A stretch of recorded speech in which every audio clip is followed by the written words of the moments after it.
where we want to help you save big. Today I want to take just a couple of minutes to talk to you about a very ugly word, the B word, budget. Yes, that's right. Believe it or not, so many people that I talk to hate to hear the word budget. And especially those in the couponing world. Several people that I have come across seem to think that when they are using coupons and saving big at the grocery store or their local drugstores, that they're saving so much money that it's not necessary to have a strict budget, because they feel like the coupons and the free deals or even the money-making deals is so exceptional that they are automatically staying within a budget without necessarily having one written on paper. So I want to talk to you guys a little bit about that today, because I am a firm believer that if you do not adhere to a family budget, you will find yourself in some financial trouble very quick.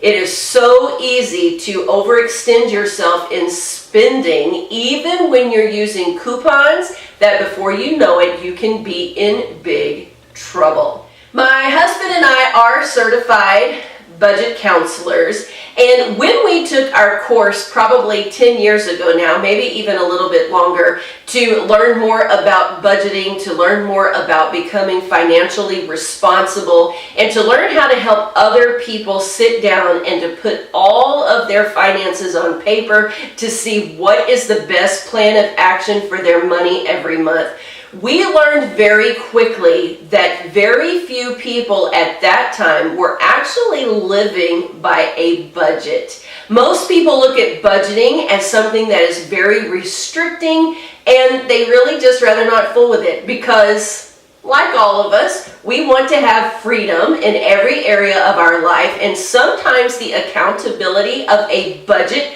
seems very constricting. However, one thing that we have learned through all of these years of sticking to a budget is that it is actually more freeing than it is restricting. And now we can't even imagine living our life any other way than by a budget. Now, before you get a bad taste in your mouth about a budget, let me just go ahead and let you know that a budget really is simply just a spending plan.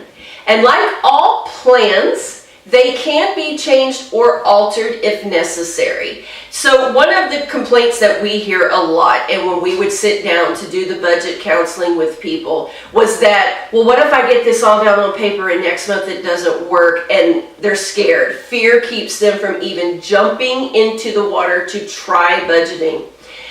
The deal is that if you sit down and try yourself a proposed budget, and you find out in a month or two that that budget, that plan is really not working, you do have the freedom to tweak it and to move things around so that it is better for your family, and so that you do have the proper spending in every category. This particular video is not about really setting up the budget. If you guys would like one of those, comment below and let me know, and I would be happy to go into more detail for you. On this video, I simply want to talk to you about budgeting your money for your couponing, because one thing that I am seeing a lot whenever I watch posts on Instagram or even through YouTube is that when a great deal comes along that is at a great purchase price, or really even beyond a great purchase price to a stock up price on specific items, there is a mad dash to the store for people to take advantage of these sales, and a lot of them are flipping out credit cards to make these purchases. My personal belief is, unless you have the money at the end of the next billing cycle to pay that credit card bill in its entirety, you are going to spend more in the long run for that item that you feel you are saving on with your coupons, because you will pay interest. Sometimes it is actually better to skip a deal if you're going to have to use credit than to run out and purchase it just because it is a stock up price. And that is one thing that some people don't think about. If you don't have the cash to get it now, sometimes it's better to let it go unless you know within the next 30 days before the billing cycle hits that you're going to be able to pay off that purchase. Real quick, I just wanted to go ahead and give you some of the guidelines that you can use for your food category and your miscellaneous category. That would include things like cosmetics, possibly your hair care items, deodorants, and all that kind of stuff. Like I said, we can do a more detailed budget if you guys would like to do that.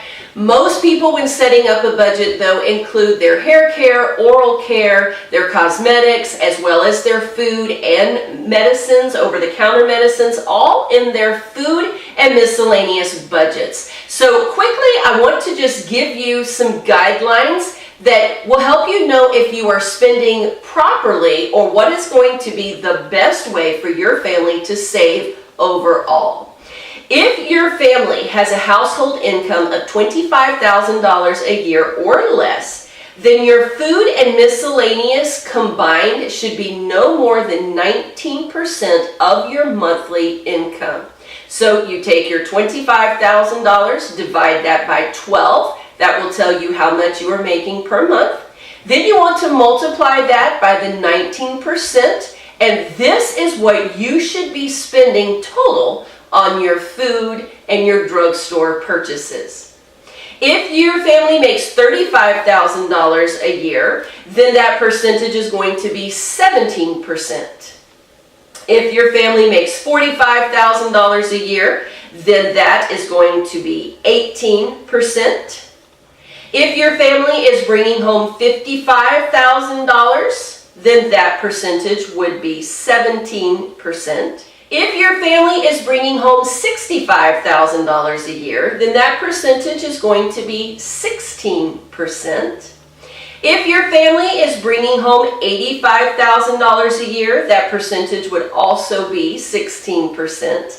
And if your family is bringing home $115,000 a year or more, that percentage will also stay right around that 16%.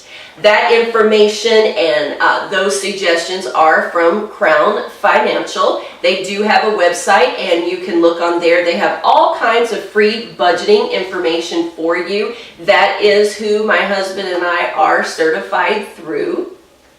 And that is just a little bit of a guideline to help you guys see if you are overspending in these areas. Because believe it or not, even in couponing, we can spend way more than what we realize that we're spending if we go out to take advantage of a great sale and say we bring home 100 rolls of paper towels because we've gotten them at 17 cents each. And that may not sound like a lot, and it may sound like that is a great deal, but if during the month we're also doing that with garbage bags or with cosmetic products or on certain items at our grocery store, then before you know it, when the end of the month arrives, we can have very easily overspent what our budget on those items should have been. And what that will do is take away money from more important areas that we need to be saving up for.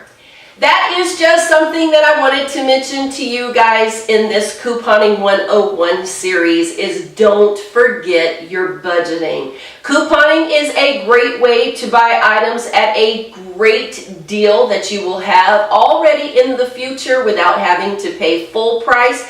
But if you're overextending your budget to pick those items up, you may need to do a little tweaking.